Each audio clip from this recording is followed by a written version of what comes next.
Assalamualaikum warahmatullahi wabarakatuh. Salam bahagia selalu buat sahabat channel Misteri Goib.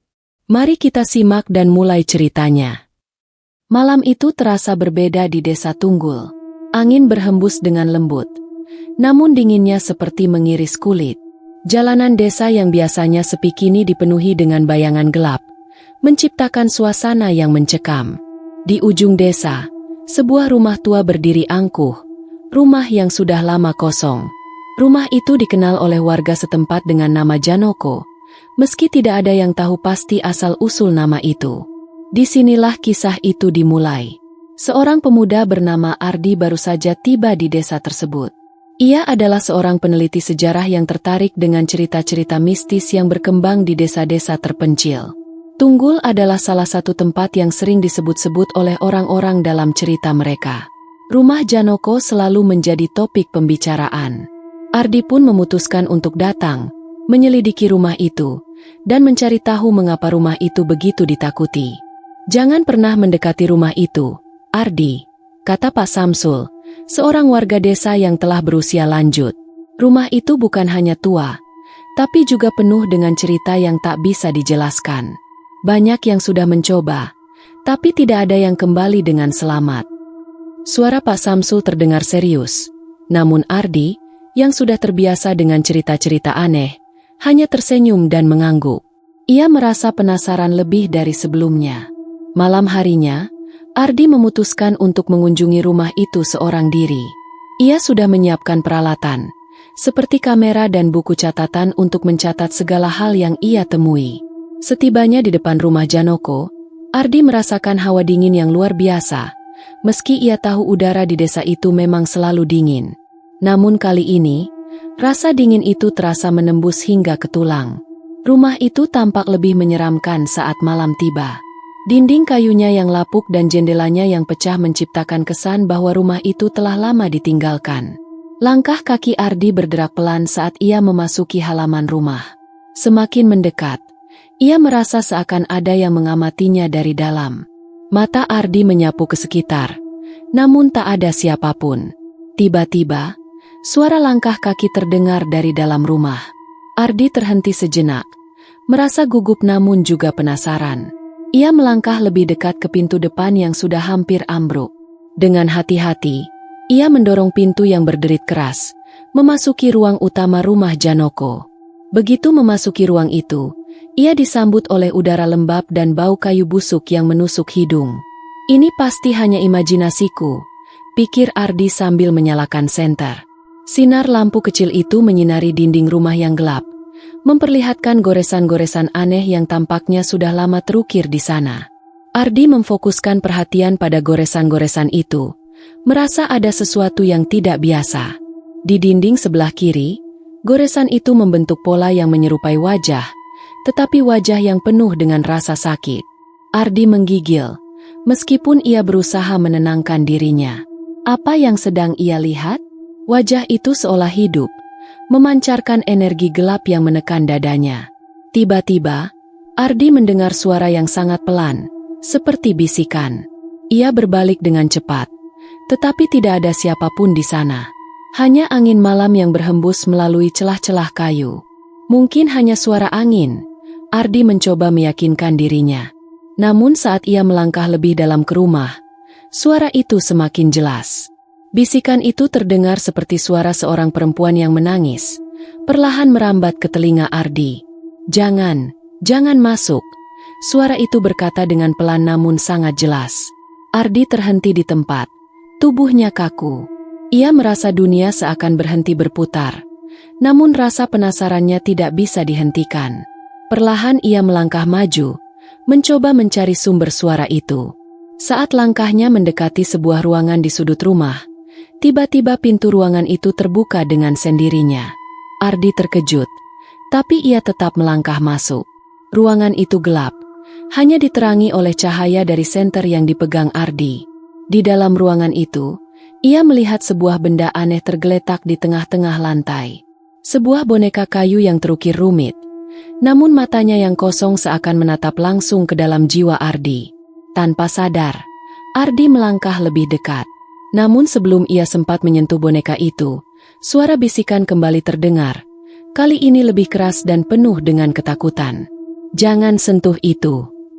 Suara itu berteriak, namun terlambat. Ardi sudah memegang boneka itu, dan tiba-tiba ia merasakan tangan yang dingin menyentuhnya. Seakan ada sesuatu yang menghubungkan dirinya dengan boneka tersebut. Tiba-tiba, seluruh ruangan berguncang. Lantai rumah berderak keras, dan Ardi terjatuh. Boneka kayu itu terlepas dari tangannya dan terpelanting ke sudut ruangan, mengeluarkan suara berderit yang mengerikan. Ardi merasa ada sesuatu yang menekannya, seperti tangan gaib yang menahan tubuhnya di lantai. Ketika ia mencoba bangkit, pandangannya mulai kabur, dan sebelum ia sadar sepenuhnya, ia mendengar suara lain, lebih keras dan lebih jelas. "Kamu sudah melangkah terlalu jauh." Ardi merasakan jantungnya berdebar kencang. Ia mencoba untuk bergerak, namun tubuhnya terasa sangat berat, seolah ada kekuatan yang menahannya. Keringat dingin mengucur di pelipisnya. Di tengah kegelapan yang pekat, suara itu semakin jelas, semakin mendekat. Sepertinya suara itu berasal dari dalam dinding. "Kamu harus pergi, sekarang!" Suara itu berbisik, tetapi kali ini terdengar seperti seruan yang penuh dengan ketakutan. Dengan susah payah, Ardi mencoba bangkit. Dengan tangan yang gemetar, ia meraih senter yang tergeletak di lantai dan menyalakannya. Cahaya temaram menyinari ruangan yang penuh dengan debu dan kelembaban. Boneka kayu yang tadi terlempar terbaring diam di sudut. Matanya yang kosong menatap lurus ke arahnya. Ardi memaksa tubuhnya untuk bangkit dan berjalan mundur, mencoba menjauh dari boneka itu. Namun, saat ia melangkah mundur, langkahnya terhenti. Di dinding depan, sesuatu yang sangat mencurigakan mulai terlihat. Goresan-goresan di dinding semakin jelas, membentuk simbol-simbol yang aneh. Ada satu goresan yang lebih besar, seakan baru saja dibuat. Simbol itu menyerupai lingkaran dengan garis-garis yang memancar ke segala arah, seperti jaring yang mengurung sesuatu. Ardi merasa sangat tidak nyaman melihat simbol itu, seolah ada sesuatu yang menuntut untuk keluar dari dalamnya. Namun, rasa ingin tahu lebih kuat dari rasa takutnya. Ia melangkah lebih dekat untuk memeriksa lebih lanjut. Tiba-tiba, suara itu kembali terdengar, lebih keras dari sebelumnya. "Jangan dekati simbol itu," seru suara itu dengan panik. Namun, Ardi sudah terlalu dekat. Begitu ia menyentuh simbol tersebut, seketika ruangan itu bergetar hebat. Lantai di bawah kakinya berderak, dan suasana semakin mencekam. Di luar rumah, angin bertiup semakin kencang, mengguncang dinding dan jendela. Seperti ada sesuatu yang sedang terbangun. "Terlambat," bisik suara itu. Kali ini terdengar lebih dalam dan lebih mengerikan. Ardi merasakan hawa dingin yang semakin pekat, menembus kulitnya hingga mencapai tulang. Pada saat itu juga, boneka kayu yang tergeletak di sudut tiba-tiba bergerak. Dengan perlahan, boneka itu mulai bergeser, seolah dipimpin oleh kekuatan tak terlihat. Ardi mundur, terkejut dan ketakutan. Sebelum ia sempat melangkah lebih jauh, sebuah suara keras terdengar dari arah pintu masuk. Pintu itu terhempas terbuka dengan sendirinya, menambah suasana yang semakin menakutkan. Di balik pintu, ada bayangan gelap yang bergerak perlahan. Sebuah sosok tinggi dan gelap muncul, wajahnya samar-samar, hanya terlihat dari sorot mata yang berkilat. Ardi merasa tubuhnya kaku. Ia tak bisa bergerak. Sosok itu semakin mendekat, dan bau busuk yang tajam mulai tercium dari arah sosok tersebut. Sosok itu membuka mulutnya, dan dari mulutnya keluar suara berat yang terdengar seperti erangan. "Kamu tidak seharusnya datang ke sini." Suara itu menggeram, gemetar penuh ancaman. Ardi ingin berlari, tetapi kakinya terasa sangat berat, seolah ada kekuatan yang menahannya. Sosok itu terus mendekat, dan bayangan yang mengelilinginya semakin besar. Dalam ketakutannya, Ardi teringat pada cerita-cerita yang ia dengar tentang rumah Janoko. Dulu, ada seorang wanita yang tinggal di rumah ini. Wanita itu adalah seorang penjaga rumah yang sangat mengerti kekuatan mistis yang ada di dalamnya. Namun, setelah beberapa kejadian aneh dan tidak dapat dijelaskan, wanita itu menghilang. Tidak ada yang tahu kemana ia pergi. Ada yang mengatakan bahwa ia telah terperangkap dalam kekuatan jahat yang ada di rumah itu. Saya tidak ingin mati di sini. Ardi berbisik pada dirinya sendiri, mencoba meredakan ketakutannya. Sosok gelap itu semakin dekat, dan Ardi merasa ada sesuatu yang akan merenggut nyawanya jika ia tidak segera melarikan diri. Dengan sisa-sisa tenaga, Ardi berlari, meninggalkan ruangan yang penuh dengan keanehan itu. Pintu yang tadi terbuka sendiri kini tertutup dengan keras di belakangnya. Ia berlari melintasi lorong gelap, hanya mengandalkan cahaya senter yang semakin redup. Suara langkahnya yang panik bergema di sepanjang rumah yang sunyi, namun suara yang mengejar di belakangnya semakin keras. Seakan ada sesuatu yang mengikutinya, dan semakin dekat. Panik, Ardi berlari menuruni tangga yang menuju ruang bawah tanah, berharap bisa menemukan jalan keluar. Namun ketika ia sampai di dasar tangga, ia melihat sebuah pintu kayu yang besar, yang selama ini tidak ia lihat. Pintu itu tampak baru, dengan ukiran-ukiran yang sangat indah namun menyeramkan. Ada sesuatu di balik pintu itu yang ingin Ardi ketahui. Namun, sebelum ia sempat menyentuh pintu itu, suara bisikan yang sama kembali terdengar. Kali ini, bisikan itu berasal dari dalam kepalanya, seperti seruan yang datang dari dalam jiwa. Jangan buka pintu itu. Kamu tidak tahu apa yang ada di sana. Suara itu menegur dengan keras. Ardi terdiam, tubuhnya gemetar. Namun rasa penasaran yang mendalam mendorongnya untuk membuka pintu tersebut.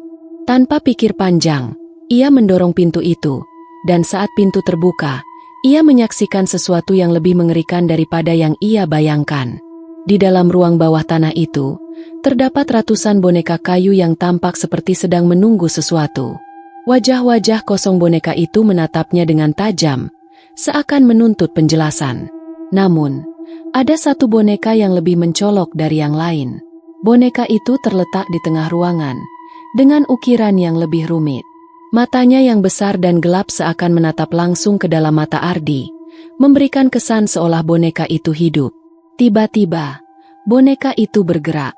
Dan pada saat itu, suara teriakan keras terdengar, seperti suara seseorang yang sedang menderita.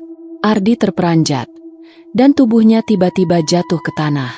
Ia merasa sangat lemah, seolah kekuatan di dalam ruang bawah tanah itu merasukinya. Sebelum ia kehilangan kesadaran, terdengar suara terakhir dari boneka itu. Kamu sudah memilih jalanmu. Ardi terjaga dengan rasa pusing yang hebat. Kepalanya terasa berdenyut, seolah ada ribuan paku yang menusuk ke dalam otaknya. Ia mengedipkan mata, mencoba menyesuaikan diri dengan cahaya yang sangat redup di sekitarnya. Perlahan, ia menyadari bahwa ia sedang terbaring di sebuah tempat yang tidak ia kenali. Ruangan itu gelap, hanya diterangi oleh sisa-sisa cahaya dari jendela yang pecah. Tapi saat Ardi berusaha bangkit, ia merasakan sekujur tubuhnya sangat lelah. Tangannya gemetar dan kakinya hampir tidak bisa diajak untuk bergerak. Ia merasa seperti ada sesuatu yang mengikat dirinya di tempat itu, seolah rumah Janoko telah merasukinya. Wajahnya basah oleh keringat, dan di sekitar mulutnya ada rasa logam yang aneh, seperti darah.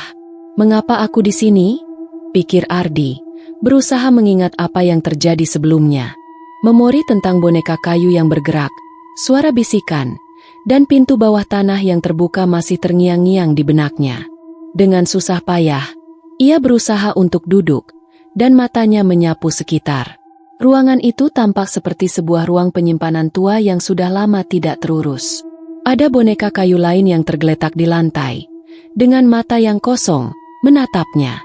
Namun, ada satu hal yang membuat Ardi merasa lebih takut. Boneka kayu yang ia lihat tadi, yang memiliki ukiran rumit dengan mata yang hidup, kini terbaring di sebelahnya. Matanya yang besar dan gelap itu masih menatapnya tajam. Ardi menggigil, dan dengan ketakutan yang semakin mendalam, ia meraih boneka itu dan melemparkannya sejauh mungkin. Tiba-tiba, suara tawa yang sangat mengerikan terdengar di ruangan itu. Tawa itu seperti berasal dari dalam tubuh Ardi sendiri, dan ia bisa merasakannya menyebar ke dalam pikirannya. Tawa itu menyakitkan, seolah ada sesuatu yang berusaha menjerat jiwanya. Apakah ini mimpi? Atau Apakah aku sudah terperangkap di dalamnya? Gumam Ardi dengan suara serak. Ia berusaha untuk mengingat semua yang terjadi, namun semua kenangan itu semakin kabur, semakin terhapus oleh sesuatu yang gelap. Tiba-tiba, sebuah suara lain muncul, kali ini lebih jelas. Kamu sudah masuk ke dalamnya, Ardi. Suara itu bergema, seakan datang dari setiap sudut ruangan. Tidak ada yang bisa keluar dari Janoko. Sosok yang berbicara itu tiba-tiba muncul di depan Ardi. Sosok itu tinggi, gelap, dan bayangannya meluas ke seluruh ruangan. Wajahnya samar, tapi Ardi bisa merasakan bahwa sosok itu bukan manusia. Kamu ingin tahu rahasia rumah ini, bukan? Tanya sosok itu. Suaranya terdengar penuh kekuatan. Ardi mencoba untuk berbicara, tapi kata-katanya terasa tersumbat. Ia hanya bisa menatap dengan ketakutan. Sosok itu tertawa rendah dan melangkah lebih dekat, menghilangkan jarak antara mereka. Janoko bukan hanya rumah biasa, Ardi, lanjut sosok itu. Ini adalah tempat terperangkapnya jiwa-jiwa yang telah memilih untuk menjelajahinya. Setiap orang yang masuk ke sini, tak peduli niatnya, akan terperangkap. Mereka akan menjadi bagian dari rumah ini. Dan kamu, Ardi, sudah membuat pilihanmu. Ardi merasa dunia di sekitarnya berputar. Apa yang sosok itu katakan sangat mengerikan, dan seolah-olah ia telah melangkah ke dalam sebuah dunia lain, dunia yang tidak bisa dijelaskan dengan logika. Ia ingin melarikan diri, namun tubuhnya seakan tidak bisa bergerak. Siapa kamu? Ardi akhirnya bisa bertanya. Suaranya terputus-putus karena ketakutan. Sosok itu tersenyum, meskipun wajahnya tetap samar. Aku adalah penjaga rumah ini, penjaga jiwa-jiwa yang terperangkap di dalamnya. Aku adalah bayangan dari mereka yang telah datang ke sini sebelumnya, mereka yang tidak bisa keluar lagi. Ardi merasa darahnya membeku mendengar penjelasan itu. Penjaga? Bayangan dari orang-orang yang telah mati? Apakah ini berarti ia akan mengakhiri hidupnya di sini, terjebak bersama mereka? Kamu bisa memilih, Ardi, lanjut sosok itu. Kamu bisa pergi, namun tidak akan pernah benar-benar bebas. Atau kamu bisa tetap tinggal dan menjadi bagian dari Janoko, menjaga rumah ini bersama kami. Kehilangan dan penebusan. Ardi berpikir keras. Jika ia memilih untuk pergi, apakah itu berarti ia akan tetap terjebak dalam dunia ini selamanya? Jika ia memilih untuk tetap tinggal, apakah ia akan menjadi sosok seperti penjaga itu, terperangkap dalam kegelapan abadi? Tiba-tiba, boneka kayu yang ada di sebelah Ardi kembali bergerak. Kali ini, boneka itu membuka mulutnya yang terkunci, dan suara seperti bisikan datang dari dalam tubuhnya. Jangan biarkan dirimu menjadi seperti kami, Ardi. Suara itu berkata pelan. Jangan biarkan dirimu hilang di sini. Ada satu jalan keluar, tapi hanya jika kamu tahu bagaimana cara menemukannya. Boneka itu menatap Ardi dengan tajam, dan matanya yang kosong tiba-tiba dipenuhi dengan cahaya merah yang menakutkan. Ardi terkejut, dan ia segera melompat mundur. Bagaimana caranya? Apa yang harus kulakukan? Ardi bertanya, berusaha untuk tidak terjerat dalam ketakutan. Boneka itu kembali berbisik. Jalan keluar ada di dalam hatimu. Kamu harus menemukan keberanian untuk melawan kegelapan yang ada di sini. Kamu harus berani memecahkan simbol yang ada di rumah ini, dan hanya dengan itu kamu bisa keluar. Tetapi, ingatlah, setiap langkah yang kamu ambil akan menguji kekuatan jiwamu. Ardi merasa kebingungan dan ketakutan. Jalan keluar ada di dalam hatinya? Apa maksud boneka itu? Namun, sebelum ia bisa berpikir lebih jauh, sosok penjaga itu bergerak mendekat, matanya berkilat merah. Terlalu terlambat untuk kembali, Ardi, katanya dengan suara penuh ancaman. Kamu tidak akan pernah keluar dari sini. Saat itu, Ardi merasakan sebuah dorongan kuat dari dalam dirinya. Seakan ada suara yang bergema dalam jiwanya, memanggilnya untuk melawan, untuk mencari cara keluar dari perangkap ini. Dia harus melawan ketakutannya, meskipun rasanya hampir mustahil. Dengan penuh tekad, Ardi berlari menuju simbol yang terukir di dinding, berusaha memecahkannya. Ia tahu itu adalah satu-satunya harapan untuk keluar dari rumah Janoko, meskipun kegelapan itu terus mengejarnya. Saat ia menyentuh simbol tersebut, suara gemuruh yang mengerikan mengguncang seluruh rumah. Ardi merasa tubuhnya terseret oleh kekuatan yang luar biasa, namun ia tidak menyerah. Ia menatap simbol itu, dan dalam hati, ia berbisik, "Aku tidak akan menyerah. Aku akan keluar." Tiba-tiba, segala sesuatu menjadi hening. Segalanya hening. Dalam sekejap, dunia di sekitar Ardi tampak berubah. Suara gemuruh yang mengerikan menghilang, dan tubuhnya terasa ringan, seolah-olah segala beban yang menekan dirinya sudah terlepas. Ia memejamkan mata sejenak, merasakan sesuatu yang berbeda di sekelilingnya. Ketika matanya terbuka, ia mendapati dirinya berada di tempat yang sangat asing. Ruangan itu tidak lagi gelap dan penuh dengan ketakutan. Cahaya matahari pagi yang lembut mengalir melalui celah-celah jendela yang sudah rusak. Pintu-pintu yang sebelumnya tertutup rapat kini terbuka lebar, memperlihatkan pemandangan yang sangat berbeda. Sebuah taman yang subur, penuh dengan bunga-bunga yang bermekaran dan rumput hijau yang luas. Seperti sebuah dunia yang terpisah dari kegelapan yang sebelumnya mengelilinginya. Ardi berdiri, bingung dan tercengang. Apakah ini berarti ia telah berhasil keluar dari Janoko? Apakah semuanya hanyalah mimpi yang sangat nyata? Dengan langkah yang gemetar, Ardi berjalan menuju pintu utama rumah itu, tempat yang pertama kali ia masuki.